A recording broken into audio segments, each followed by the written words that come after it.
Bonjour à tous. Aujourd'hui, on va corriger ensemble un exercice sur l'application des lois de Newton. C'est un exercice très important pour s'habituer à bien appliquer les lois de Newton. On commence par l'énoncé.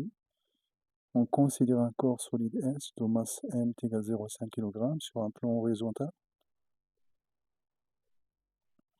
On lui applique une force horizontale d'intensité F égale 2 newtons et on va négliger les forces de frottement afin de simplifier l'étude.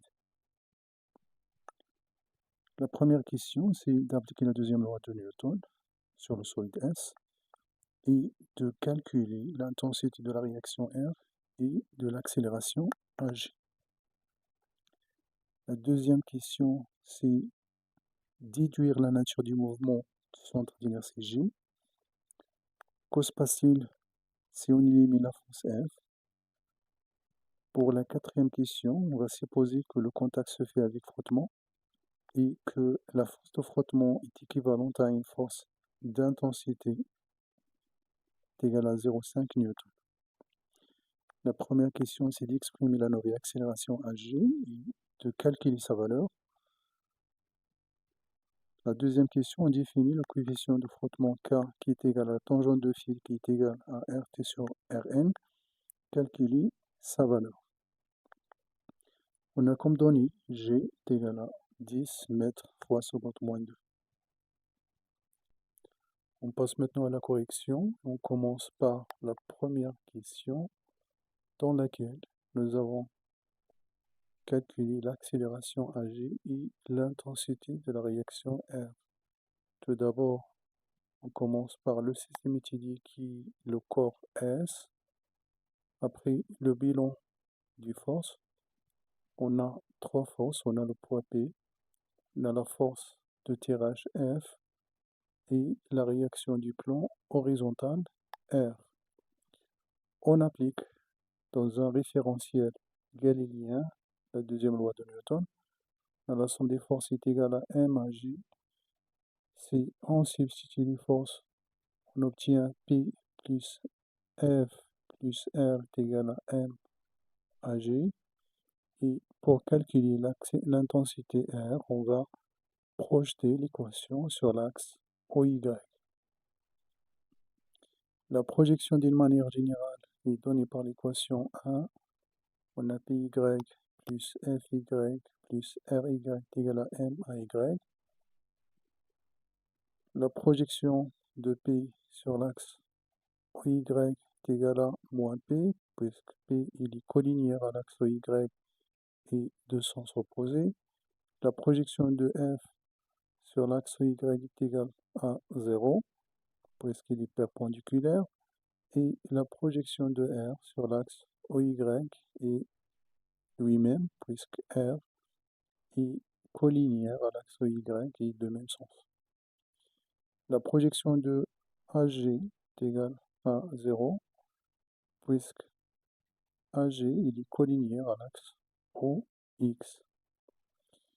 Donc, on obtient R est égal à P est égal à M fois G, qui est égal à 0,5 fois 10, qui est égal à 5 newtons. On passe à la projection sur l'axe OX. D'une manière générale, on a Px plus Fx plus Rx est égal à M à X. La projection de P sur l'axe OX est égale à 0 puisqu'il est perpendiculaire à l'axe OX. La projection de F est lui-même puisqu'il est collinéaire et de même sens. Et la projection de R est égale à 0 puisqu'il est perpendiculaire à l'axe OX. Puisque le mouvement se fait uniquement sur l'axe OX, donc AX est égal à AG.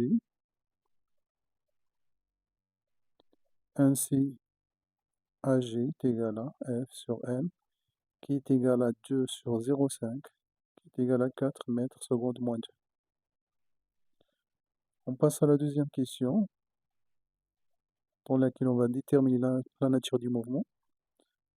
Puisqu'on a AG est égal à une constante, et la trajectoire est une droite, ça veut dire qu'il est rectiligne, donc le mouvement est rectiligne, uniformément varié.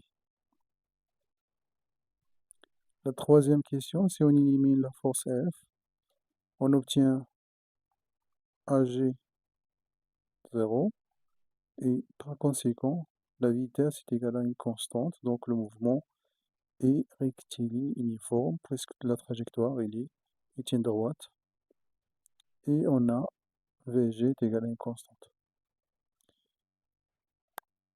On passe à la quatrième question, donc dans le cas où on a des frottements. Donc pour calculer l'accélération AG, on répète la même chose. Donc on va appliquer la deuxième loi de Newton. Donc on a la somme des forces extérieures est égale à MAG. On a les mêmes forces, P plus F plus R est égal à MAG. Par projection de l'équation sur l'axe Y, on a PY plus FY plus RY est égal à MAY. La projection de P sur l'axe Y est égale à moins P, puisqu'il est collinéaire, les deux sens opposés. La projection de F est égale à 0, puisqu'il est perpendiculaire à l'axe Y. Et la projection de R sur l'axe Y est égale à la composante normale. Donc, la composante normale Rn est égale à P est égale à M fois G qui est égal à 5 newtons. La projection sur l'axe OX est donnée par la même formule, donc Px plus Fx plus Rx est égal à M à x. La projection de P est égale à 0 puisqu'il est perpendiculaire. La projection de F, c'est lui-même puisqu'il est collinéaire et de même sens. Et la projection de R est égale à moins F qui est égal à M fois AX. Et puisqu'AY est égal à 0, on a AX qui est égal à AJ, donc AJ est égal à grand F moins petit f sur M. Par application numérique, AJ est égal à 2 moins 0,5 sur 0,5 qui est égal à 3 mètres secondes moins 2. La dernière question, c'est de calculer le coefficient de frottement K. Le coefficient K est défini par RT sur Rn, c'est la tangente de phi, qui est égale à la force de frottement F sur la composante normale, Rn, par application numérique, K est égal à 0,5 sur 5, qui est égal à 0,1. Et merci.